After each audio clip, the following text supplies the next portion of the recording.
Potato റൈസിൻ്റെ recipe ആയിട്ടാണ് ഞാൻ വന്നിരിക്കുന്നത്. അപ്പോൾ അതെങ്ങനെ ഉണ്ടാക്കാൻ നോക്കിയാലോ. അതിന് വേണ്ടി ഒരു ചട്ടി അടുപ്പത്ത് വെക്കുക, ഓയിലിടുക. ഓയിലിട്ടതിന് ശേഷം ജീരകം ഇടണം. അതിന് ശേഷം ഉള്ളി, വെളുത്തുള്ളി, ഇഞ്ചി എന്നിവ ചോപ്പ് ചെയ്തത് ഇട്ട് കുറച്ച് കറിവേപ്പില ഇട്ട് വഴറ്റി നമ്മൾ അരിഞ്ഞു വെച്ച ഉരുളക്കിഴങ്ങും ചേർത്ത് ആവശ്യത്തിന് ഉപ്പും ഇട്ട് ഒരു 10 മിനിറ്റ് വറുത്തെടുക്കുക.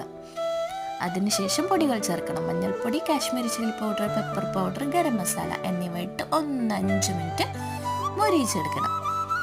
ശേഷം കുറച്ച് മല്ലിയിലയിട്ട് നമ്മൾ ഉപ്പിട്ട് വേവിച്ച് വെച്ച ചോറും ഇട്ട് മിക്സ് ചെയ്ത നമ്മുടെ പൊട്ടറ്റോ റൈസ് റെഡി. ഇത്രയേ ഉള്ളൂ. അപ്പം കുറച്ച് ഓയിൽ അധികം ഇട്ട് ചെയ്താലാണ് ടേസ്റ്റ്. അപ്പോൾ ഇഷ്ടപ്പെട്ടവരുണ്ടാക്കി നോക്കൂ. അപ്പോൾ ശരി, അടുത്ത വീഡിയോയുമായി വരുന്നവരെ ടാറ്റാ, ബൈ ബൈ.